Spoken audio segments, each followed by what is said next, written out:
Supreme Personality of Godhead, Krishna, and stop this repeated cycle of birth and death. And the most effective means of doing that is distributing these books. And by doing so, people can change right away. This is one book that can solve all problems. For example, we actually go out and distribute these books. University students come to the temple for a tour, and then after that we give them a book. So we are somehow or other looking for opportunities to distribute these books. And if you are busy, you don't have the time to go on the street to sell books, you could at least sponsor some of these books and we can distribute on your behalf. We can give them to the students, whoever is interested on your behalf. Just like many of you got a free Bhagavad Gita this evening. Whoever comes for the first time gets a Bhagavad Gita. And somebody has to cover the cost, and somebody is getting the blessings for covering the cost. So this is an example. So similarly, we can all participate in Rath Yatra, participate in book distribution, temple service, so many things we can do. Very easy. Like this 5-year-old boy standing in the garland in that picture, Prahlad Maharaj. He said, it's a hard work to go to hell. You have to do all kinds of abominable activities to go to hell, but to go back to the Supreme is very easy. You just have to do some devotional service. So that opportunity is provided in all ISKCON temples. That's what Prabhupada had in mind when he started the temple. Temple is not a place you go like once a year, once a month, put some coins and you talk all nonsense and become like a social gathering. It's not the point of the temple. Temple means you come here, you serve, you transform, you experience the practical happiness. So, does any of you have any questions or comments? Yes? You said that the heavenly planets, there's still like duality, and then in Vaikuntha there is no more like duality. So would you consider, how would you consider Krishna? Would he be good? Because isn't that about duality? Like how would how would you view Krishna? What is the last part? Just the fact that, if we're living in a duality, good, bad kind of place, and Vaikuntha is a place where it's non-duality, it's not good, it's not, because they're just ideas of duality. So how is it, how would you explain Vaikuntha? You see, at the present moment, she's asking if there are no dualities, how do you, how can you understand this spiritual world? At the present moment, we are so used to time, influence of bad, highlighting good, like that. But we don't need to have bad in order to appreciate good. See, that's what our experience in this material world is. It's just like Prabhupada gives the example. If you're walking in the beach, and you're having a great time, they come with a baseball bat and I want to crack your head. And then you say like, what are you doing? And then I tell you, no, I'm trying to help you create pain. So, after the pain is gone, you can actually enjoy. You can actually enjoy the beach. So I want to beat you on the head. You're like, no way, I'm already happy. Just leave me alone.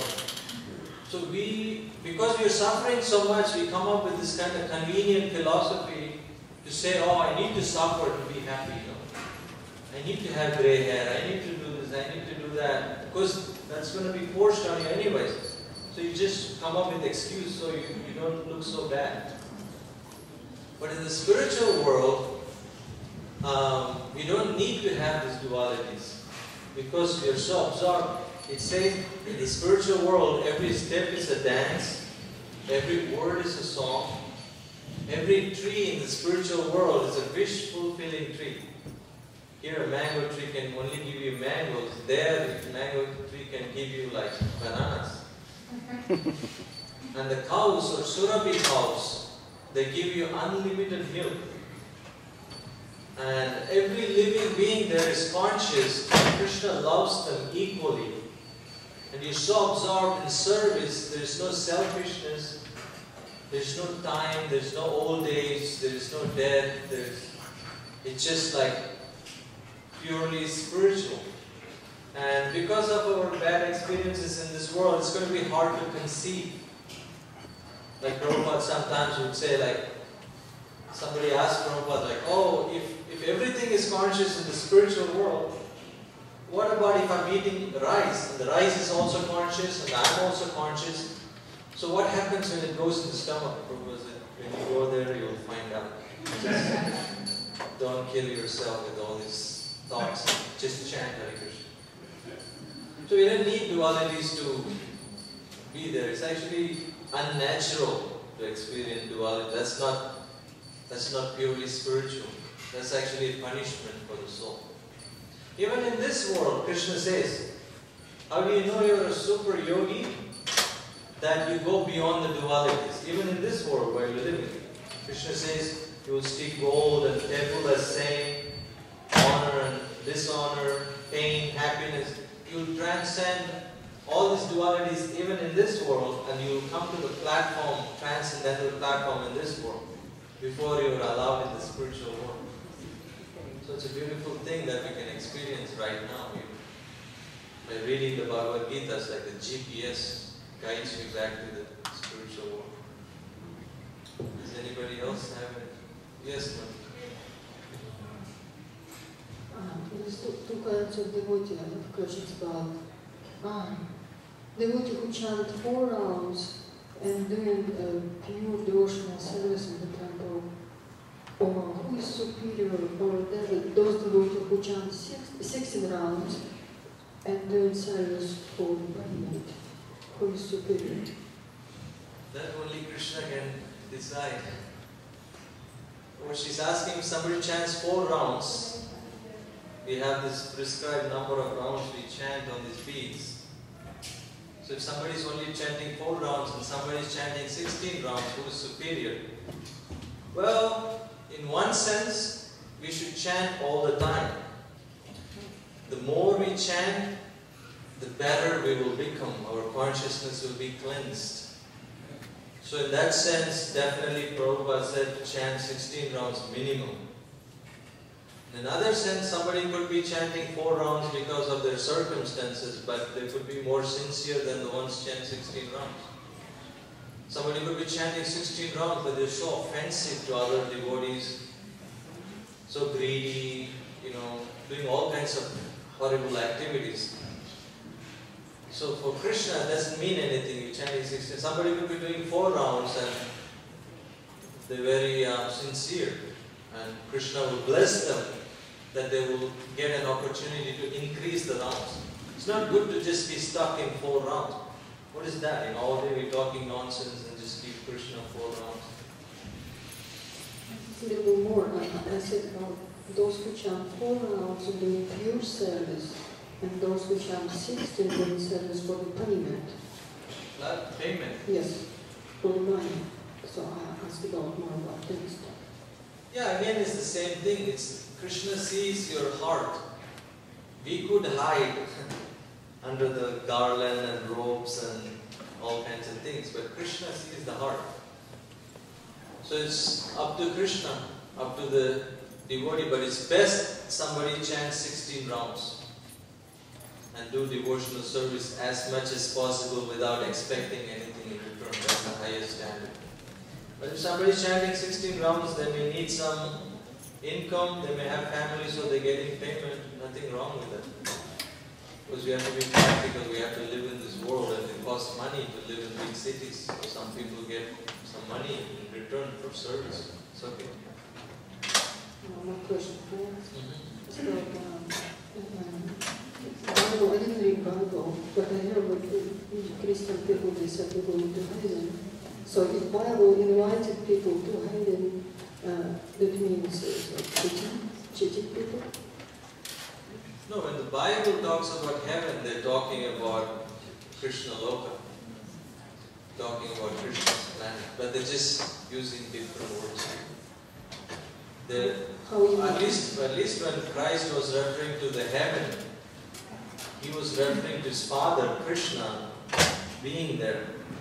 And he said, I will take you to my father, the Supreme Personality God who resides in heaven. So he was referring to the spiritual world, not the heaven that the angels reside, the demigods reside. So in Vedic terms, we are very clear. Heaven means, Satya Loka, this Loka like this. But for spiritual world, we say Vaikuntha, but they don't have a clear definition. But they're actually referring to the spiritual world.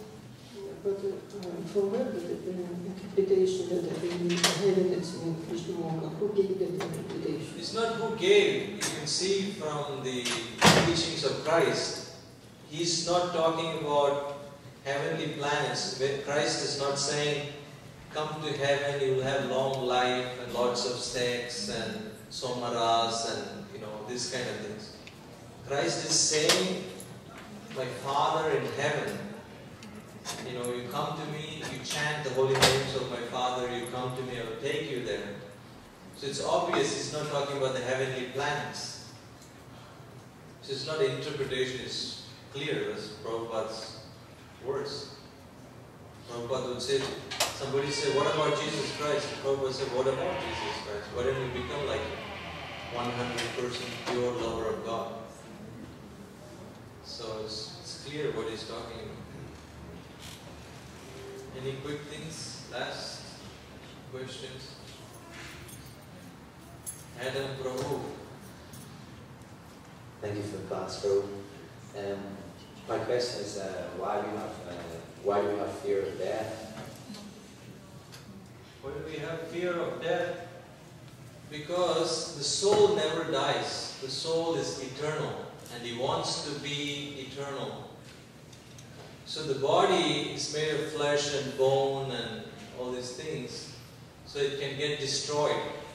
So Prabhupada says it's an incompatible situation, a spirit soul inside this machine that could be destroyed, so we're always in anxiety. Because we are in a foreign place, the material world is a foreign place. It's just like us, if we go for swimming in the ocean or something, we have some kind of fear because we don't belong in the water. Or when you're flying airplane, you little turbulence, you get nervous because you don't belong in the air. So as soon as you go somewhere that you don't belong to, immediately you become in anxiety. So we have come to this world of death, and we are identifying ourselves with this machine, matter, that could be destroyed. So we are always in anxiety, when it's going to come, when it's going to come. Because this is our vehicle, this is our instrument for enjoying. So we don't want that taken away. Especially the ones that have no knowledge, they suffer more with the fear of death. But one who has knowledge of the Supreme, is engaged in the devotional service of Krishna, he thinks death means my Lord is saying, okay, that's enough time in the material world, you come back to me. In other words, a spiritual person, he says, one day closer to Krishna. But a materialist, because they have no knowledge and they talk so much nonsense, but the back of the mind, they know death is coming any moment, so they're always in anxiety. Like they say, there are no atheists in the foxholes. So we have to chant Hare Krishna, read the books, and prepare for the next destination. Just like a landlord, if he gives you warning, okay, you have to move out in 2 weeks. If you're smart, you start looking for the next apartment. You're not painting the wall and changing the carpet and gardening and like this. No, you don't have time. Similarly, if we prepare our next apartment in Krishna Loka, then we know it's inevitable we're going to die, but at least we know where we're going.